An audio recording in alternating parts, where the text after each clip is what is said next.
ආයිබෝන් කියලා පිළිගන්නවා මගේ YouTube channel එකට Dark Side Kuru bro.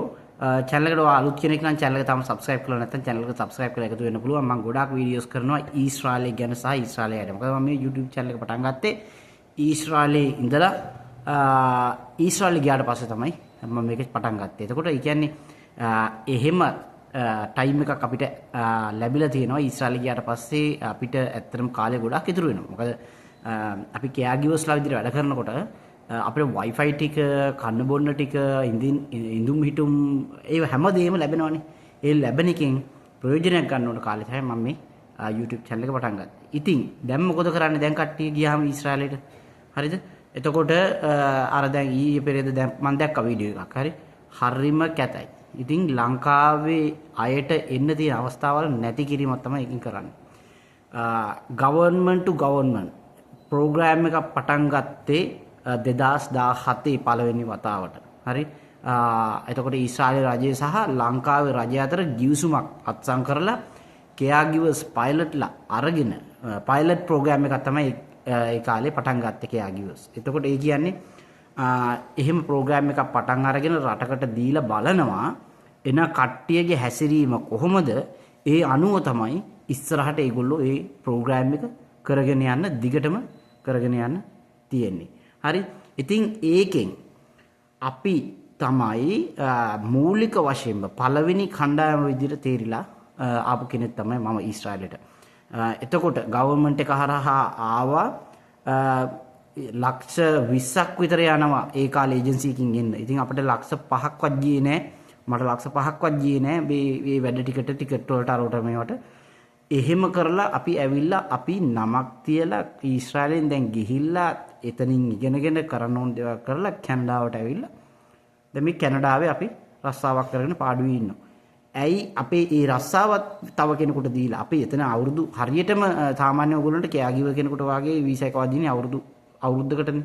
ඒක එක්ස්ටෙන්ඩ් කරගන්න පුළුවන් අවුරුදු 4 මාස 3 දක්වා. මම මේ මුලින්ම කතා කරන්නේ කෑගිවස්ලා එනාක. ඊට පස්සේ කතා කරන්නකෝ අර ප්‍රශ්නේ හිටපු කට්ටිය ගැන. හරි. මම වීඩියෝ කරනවා ඊශ්‍රායලයේ ඉඳලම වීඩියෝ බලලා ගොඩක් කට්ටිය ඇවිල්ලා තියෙනවා මේ ඊශ්‍රායලයට සහ කැනඩාවට මගේ channel එක බලලා. ඉතින් එහෙම දැනුවත් කිරීම කරලා එන්න ඒ කාලේ අපිට දන්නේ නැහැ මොනවත් මං ඉන්න කාලේ එන කාලේ මුකුත්ම දන්නේ නැහැ. කොහොම හරි මං ඊට පස්සේ ඇවිල්ලා channel එක පටන් ගත්තේ ඕගොල්ලන්ට එන්න මොන හන්ද තමයි. ඊශ්‍රායල වගේ රටකට එනවා කියන්නේ ඒකට ලොකු පිනක් තියෙන්නත් ඕනේ. ඉතින් ඇවිල්ලා එතන ඇවිල්ලා චාටර් කරලා ආපහු එන්න ඉන්න කෙනෙකුටත් නැති කරලා යවන්න එපා. හරිද? ඕගොල්ලන්ගේ ගොඩාක් මේ caregivers-ලා නෙමෙයි. ඒක caregivers-ලා නම තියාගෙන ඒගොල්ලන්ගේ රස්සාව කරගෙන හරි විදියට ඉන්නවා. ඊට පස්සේ කාලෙනේ දැන් මේ රජයෙන් කන්ස්ට්‍රක්ෂන් එක දේවල් වලට අනිත් දේවල් වලට ප්‍රෝග්‍රෑම් ගත්තේ. ඇයි මේ ප්‍රෝග්‍රෑම් ගන්න හම්බුනේ?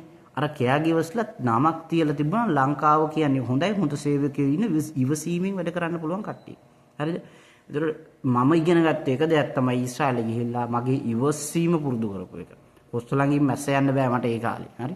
හැබැයි අර දෙන කට්ට පීඩනය තනියෙන් ලෙඩේ බලාගෙන මානසික ෆිසිකලි දෙකම අවුල් ලෙඩ්ඩු බලන්න වෙනකොට අපිට එන ස්ට්‍රෙස් එක හරි අමාරුයි. නමුත් රස්සාව නේද කියලා අපි ඒක දරාගෙන ඉන්නවා. ඒ දරාගෙන ඉඳපු ඉඳිල්ලට තමයි අද ඕන දෙයක් අපිට දරාගෙන ඉන්න පුළුවන් වෙන්නේ.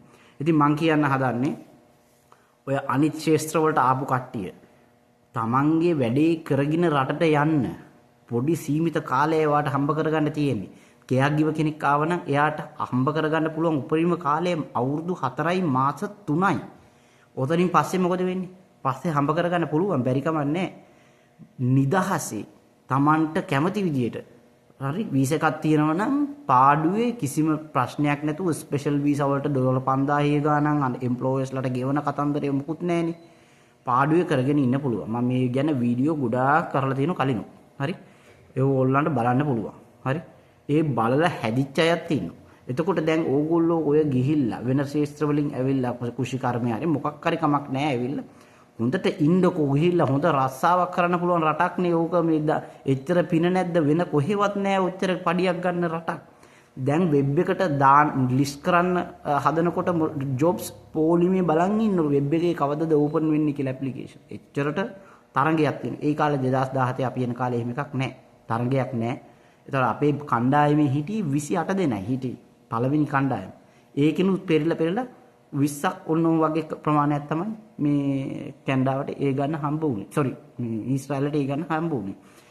ඉතින් ඒ ඇවිල්ලා අපි ඒ ප්‍රෝග්‍රෑම් එකේ පයිලට් ප්‍රෝග්‍රෑම් එකේ අපි බොහොම ඉවසීමෙන් වැඩ කරගෙන බොහොම ඉවසීම මට අඩුපඩිය මට 3500ක් 3800ක් වගේ කාලේ හම්බුනේ.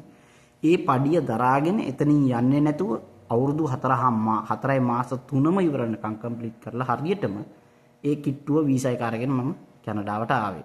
ඉතින් එතන තව රස්සාවකුත් වේකන්ට්.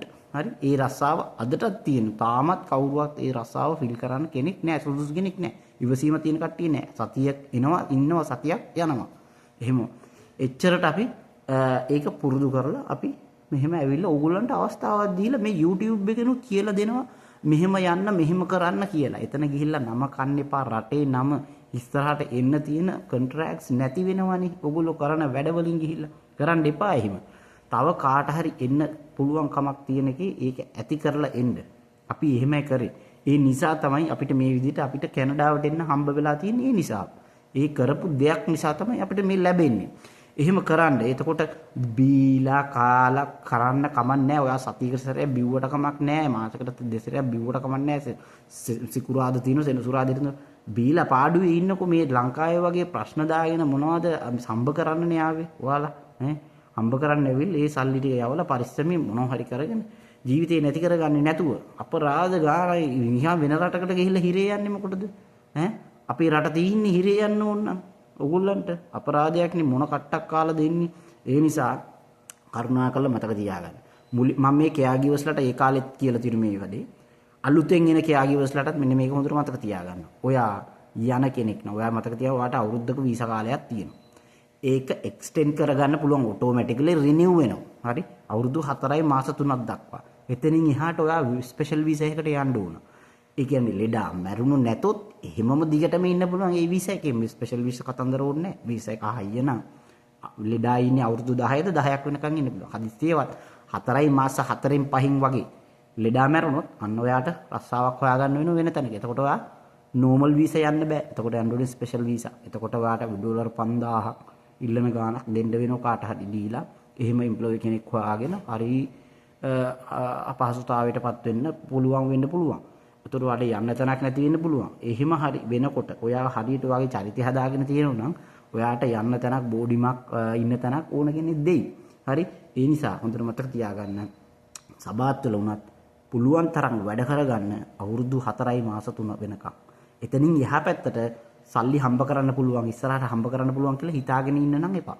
ඒක කෙරෙන්නේ නැහැ. ඒ නිසා මේ 4යි මාස 3 තමයි වැදගත් තීරණාත්මක හම්බ කරනවා නම් මහන්සි වෙලාම වැඩ කරලා හම්බ කරන්න ඕන අවුරුදු කිහිපේ. ඒකේ සෙල්ලම් කරන්න එපා.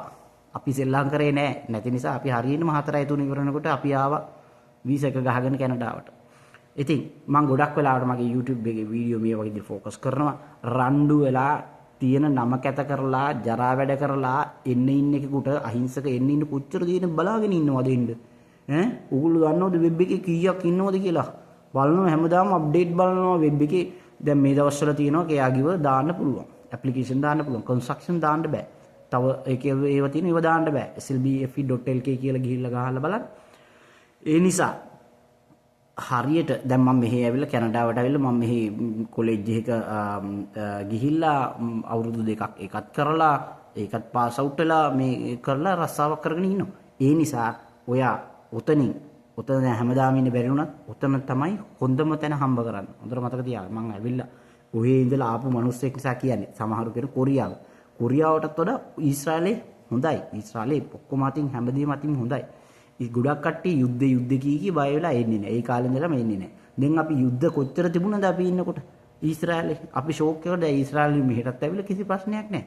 වෙලාව හොඳ නම් කොහේ හිටියත් වෙලාව නරක නම් කොහේ හිටියත් ඒ දේ සිද්ධ වෙනවා. ඒ නිසා Tamanට යන්න පුළුවන් හොඳම රට තමයි මම රෙකමන්ඩ් කරන හොඳම රට තමයි ඊශ්‍රායලය.